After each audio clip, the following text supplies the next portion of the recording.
محترم مکرم حاضرین کرام، اللہ تبارک و تعالی نے بندوں کے اندر شر کی کیفیت بھی پیدا فرمائی ہے اور خیر کی کیفیت بھی پیدا فرمائی ہے۔ دونوں مادے انسانوں کے اندر موجود ہیں۔ فرشتوں کے اندر اللہ پاک نے شر کا مادہ پیدا نہیں فرمایا، وہ سراپا خیر ہیں،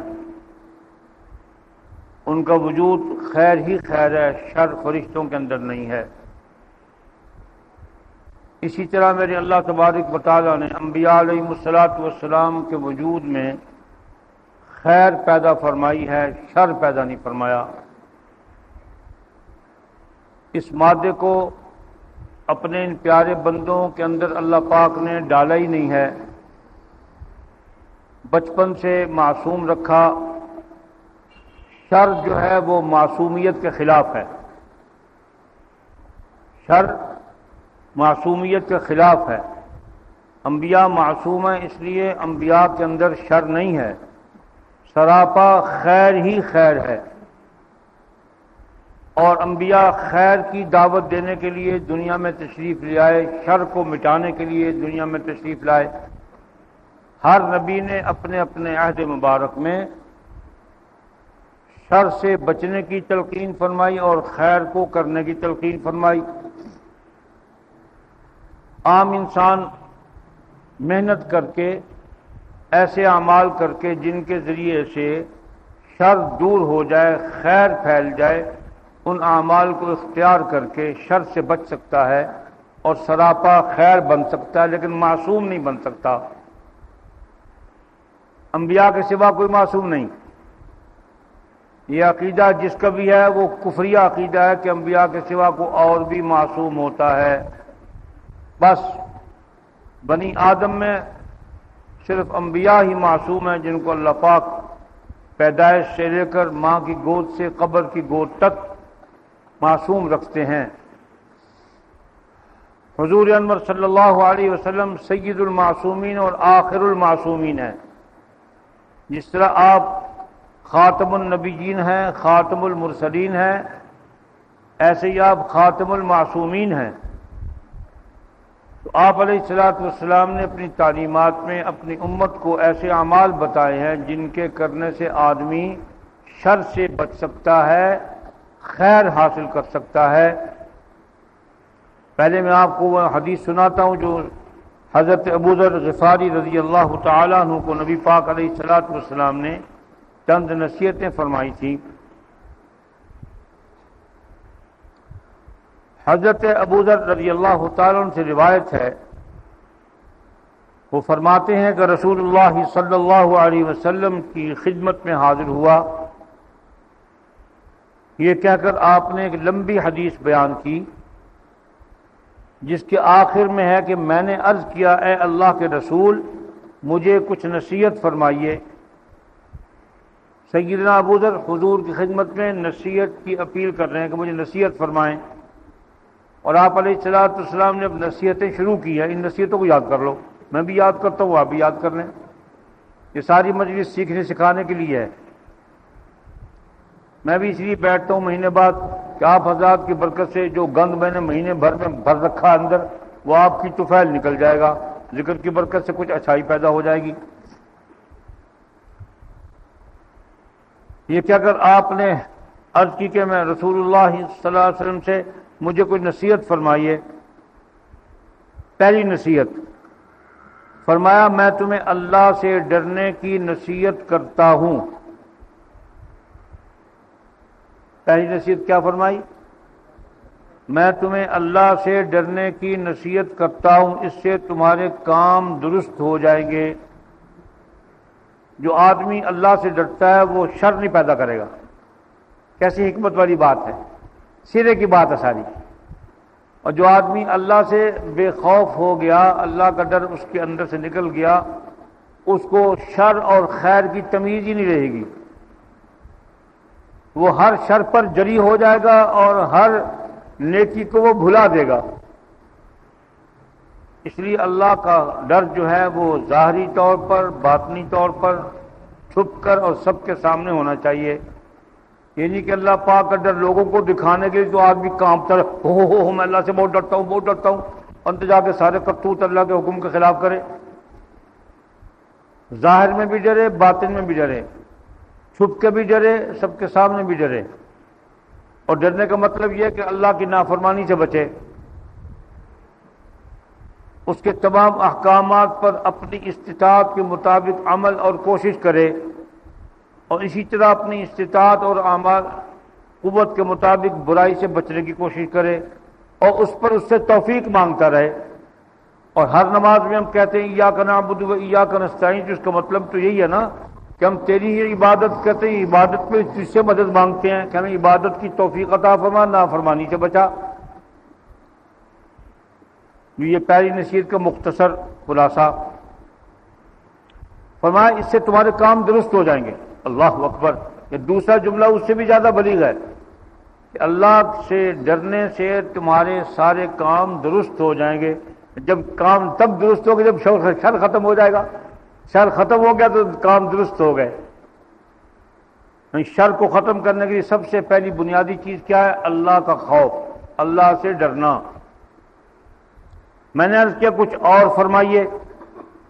آپ نے فرمایا قرآن پڑھتے رہا کرو اور اللہ کا ذکر کیا کرو۔ قرآن پڑھتے رہا کرو اور اللہ کا ذکر کیا کرو، اس کی بدولت تمہارا آسمان میں ذکر ہوگا اور زمین میں تمہیں روشنی نصیب ہوگی۔ وہ عمل بتا دیا جس سے آدمی کے وجود میں خیر پیدا ہو۔ پاک کلام کی تلاوت اور پاک نام کا ذکر جو ہے، اس سے آسمانوں پر اس آدمی کا ذکر ہوگا، زمین میں اس کو روشنی نصیب ہوگی۔ کیسا خوش قسمت ہے جس کا آسمانوں پر ذکر ہو۔ آسمان پر ذکر کا مطلب یہ کہ اللہ پاک اس کو یاد فرماتے ہیں اپنے ملائکہ میں بیٹھ کر۔ یہ بندہ اللہ کا زمین پہ اللہ کو یاد کرتا ہے اور اللہ اس کو آسمان پہ یاد کرتے ہیں، کیسا خوش نصیب ہے۔ اور زمین میں روشنی نصیب ہوگی۔ میں نے عرض کیا کچھ اور فرمائیے۔ حضور علیہ الصلوۃ والسلام نے ارشاد فرمایا زیادہ خاموش رہا کرو، زیادہ خاموش رہا کرو، کیونکہ یہ شیطان کے بھگانے کا ذریعہ ہے اور تمہیں دینی معاملہ میں اس سے مدد ملتی رہے گی۔ زیادہ خاموش رہنے، اس کا مطلب یہ نہیں کہ آدمی دین کی بات ہی نہ کرے، بیوی سے بات نہ کرے، بچوں سے بات نہ کرے، استاد بن گیا تو بچوں کو پڑھائے نہیں، کہ حضور نے فرمایا گفتگو ہی نہ کرو۔ مراد اس سے کہ لا یعنی گفتگو نہ کرو، وقت ضائع نہ کرو، کام میں لگاؤ بات کو۔ اس سے تمہیں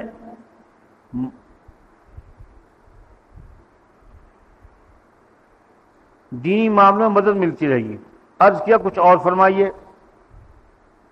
فرمایا سچ کہو خواہ کڑوا ہی کیوں نہ ہو۔ سچ کی تلقین فرمائی۔ سچ بھی شر کو ختم کرتا ہے، خاموش رہنا بھی شر کو ختم کرتا ہے۔ ایک موقع پہ جنگ لڑائی ہو رہی ہے، آپس میں لڑائی، تم بھی بول پڑو گے تو شر بڑھ جائے گا، خاموش ہو جاؤ گے تو بچ جاؤ گے اس شر سے۔ اور اسی طریقے سے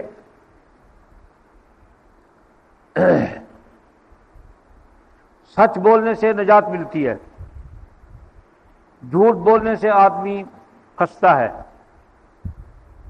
اس وقت جھوٹ عام ہو گیا ہے، سچ ایمان والوں کی زبان سے بھی ختم ہوتا جا رہا ہے، وہ بھی جھوٹ بولنے لگ گئے ہیں۔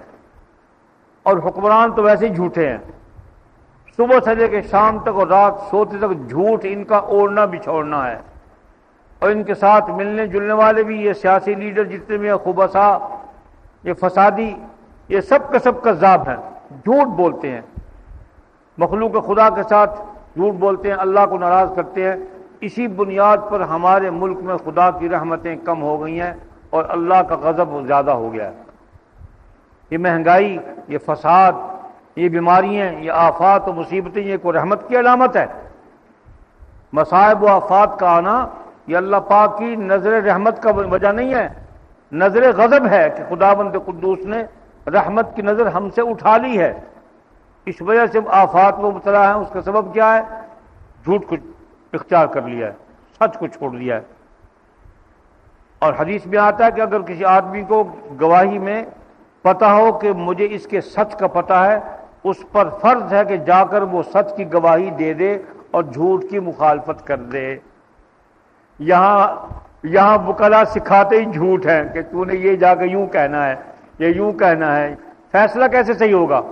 اور آپ علیہ الصلوۃ والسلام نے فرمایا جب فیصلے غلط ہوں گے میری امت میں تو قتل زیادہ ہوگا۔ میری امت میں جو فیصلے غلط ہوں گے تو قتل زیادہ ہوں گے، زنا عام ہوگا تو موتیں زیادہ ہوں گی، زنا کی کثرت سے موتیں زیادہ ہوں گی، غلط فیصلوں کی بنیاد پر قتل زیادہ ہوگی، دشمنیاں بڑھ جائیں گی۔ اللہ اکبر، فرمایا سچ کہو خواہ کڑوا ہی کیوں نہ ہو، اور فرمایا ٹھٹھے مار کر ہنسنے سے بچو کیونکہ اس سے دل مردہ ہو جاتا ہے اور چہرے کی رونق چلی جاتی ہے۔ عرض کیا کچھ اور فرمائیے اللہ کے معاملے میں کسی کو برا کہنے کا خوف نہ کرو، جب کوئی بات سچی ہے تو کہہ دو، یہ مت سمجھو کہ میں بات کہوں گا تو لوگ برا مجھے کہیں گے، اس سے بے خوف ہو کہ اچھی بات کہہ دو، کوئی برا کہتا ہے تو کہتا رہے۔ اللہ کے معاملے میں کسی کے برا کہنے کا خوف نہ کرو۔ عرض کیا کچھ اور فرمائیے۔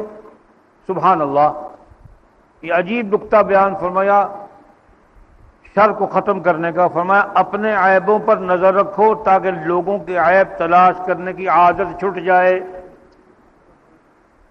جب آدمی اپنے عیبوں کو دیکھے گا تو لوگوں کے عیبوں کو تلاش کرنے کی عادت نہیں پڑے گی۔ اب آدمی اپنے عیوب کو تو دیکھتا نہیں اور لوگوں کی ٹو میں لگا رہتا ہے، وہ کیا کرتا ہے، وہ کہاں جاتا ہے، کیا کھاتا ہے، کیا پیتا ہے، کہاں اٹھتا ہے، کہاں بیٹھتا ہے، اپنا خیال نہیں کرتا کہ میں کیا کر رہا ہوں۔ تو نقطے کی بات ارشاد فرمائی کہ اپنے عیبوں پر نظر رکھو تاکہ لوگوں کے عیب تلاش کرنے کی عادت چھوٹ جائے۔ اب میں نے اس حدیث میں وہ اعمال بتا دیے جن کے کرنے سے آدمی کے اندر خیر پیدا ہوگی۔ لا الہ الا اللہ۔ اب یہ پچھلے مہینے بھی حدیث پڑھی تھی کہ بعض وجوہ کی بنیاد پر میں اس کو بیان نہیں کر سکا تھا۔ آپ علیہ الصلوۃ والسلام حضرت سہل بن سعد رضی اللہ تعالی عنہ روایت فرماتے ہیں، توجہ کے ساتھ سماعت فرما لیں، حضور کا پیغام ہے امت کے لیے، اس میں ہمارے لیے بھلائی ہی بھلائی ہے۔ جیسے میں نے شروع میں عرض کیا کہ دو قسم کے آدمی ہیں، ایک کے اندر شر موجود ہے، ایک کے اندر خیر موجود ہے، حالانکہ شر اور خیر دونوں کے اندر موجود ہے، لیکن اچھا آدمی وہ جس کے اندر خیر غالب آ گئی اور شر مغلوب ہو گیا۔ رسول اللہ صلی اللہ علیہ وسلم نے فرمایا دنیا کی بھلائیاں جو تم دیکھتے ہو یہ خزانے ہیں۔ دنیا کی بھلائیاں سمجھنے سے بات سمجھ میں آئے گی۔ دنیا کی بھلائیاں جو تم دیکھتے ہو یہ خزانے ہیں، ان خزانوں کی کنجیاں ہیں۔ وہ خوش قسمت ہے شخص جس کو اللہ نے بھلائی کی کنجی بنایا۔ خوش قسمت ہے وہ آدمی جس کو اللہ نے بھلائی کی کنجی بنایا۔ کیا مطلب؟ کہ اس کے وجود سے بھلائی کے دروازے کھلتے ہیں۔ کوئی عمل ایسا نہیں کرتا جس سے وہ شر کا دروازہ کھلے۔ اور فرمایا بدبخت آدمی وہ ہے جو شر کا تالا کھولے، خوش قسمت وہ ہے جو شر کا تالا بند کرے اور خیر کے تالے کو کھول کر دروازہ کھول لے خیر کا۔ اور بدبخت اور بدترین آدمی وہ ہے جس کے وجود سے شر کا دروازہ کھلے، اور شر جلدی پھیلتا ہے، خیر کو پھیلتے پھیلتے دیر لگتی ہے۔ شر تو ایسے بس ایک چنگاری دکھائی نہیں اور دھماکہ ہوا نہیں۔ فرمایا وہ شخص جس کو اللہ نے بھلائی کی کنجی اور برائی کا تالا بنایا برباد ہوا، وہ شخص جس کو اللہ نے برائی کی کنجی اور بھلائی کا تالا بنا دیا کہ وہ بھلائیوں کو بند کرتا ہے اور برائیوں کو کھولتا ہے۔ تو دعا کرو اللہ پاک ہم سب کو خیر کی کنجی بنا دے کہ ہمارے وجود سے خیر کے دروازے کھلیں اور شر کے دروازے بند ہو جائیں۔ اس میں تحت لفظ اگر استنباط کیے جائے تو اس بات کی بھی دلیل بن جاتی ہے کہ دنیا میں بھلائی تب پھیلے گی جب مسلمان نبی علیہ الصلوۃ والسلام کے اس حکم پر عمل کریں گے جو ایمان کی صفت بیان کی گئی کہ مومن وہ ہے جو امر بالمعروف اور نہی عن المنکر کرتا رہے۔ منکر شر ہے اور امر بالمعروف خیر ہے۔ جب آدمی خیر کی دعوت دے گا تو اس سے خیر پھیلے گی، اور نہی عن المنکر کرے گا تو برائی کا دروازہ بند کرنے کی کوشش کرے گا۔ تو ہمیں امر بالمعروف اور نہی عن المنکر کر کے خیر کو پھیلانا چاہیے اور خود خیر والوں میں سے بننا چاہیے۔ آپ علیہ الصلوۃ والسلام نے ارشاد فرمایا کہ میری امت کے لوگ جب تک امر بالمعروف اور نہی عن المنکر کرتے رہیں گے ان کی دعائیں قبول ہوتی رہیں گی، نمازیں بھی قبول ہوتی رہیں گی۔ جب یہ کام چھوڑ دیں گے تو خدا ان کی دعاؤں کو بھی قبول نہیں کرے گا، ان کے نماز کو بھی قبول نہیں کرے گا۔ اللہ تعالی ہمیں اہل خیر میں سے بنائے، شر والوں میں سے نہ بجائے۔ وآخر دعوانا الحمد للہ رب العالمین۔ اللهم صل على سيدنا مولانا محمد وعلى آل سيدنا مولانا محمد وبارك وسلم۔ اللهم اهدنا فيمن هديت وعافنا فيمن عافيت وتولنا فيمن توليت وبارك لنا فيما أعطيت وقنا شر ما قضيت فإنك تقضي ولا يقضى عليك إنه لا يذل من واليت ولا يعز من عاديت تباركت ربنا وتعاليت نستغفرك اللهم ونتوب إليك يا مقلب القلوب ثبت قلوبنا على دينك اللهم مصرف القلوب صرف قلوبنا على طاعتك وطاعة حبيبك ربنا لا تجعلنا فتنة للقوم الظالمين ونجنا برحمتك من القوم الكافرين فسهل يا إلهي كل صعب بحرمة سيد الأبرار سهل ربنا تقبل منا إنك أنت السميع العليم وصلى الله على سيدنا ونبينا ومولانا محمد وعلى آله وصحبه أجمعين آمين برحمتك يا أرحم الراحمين۔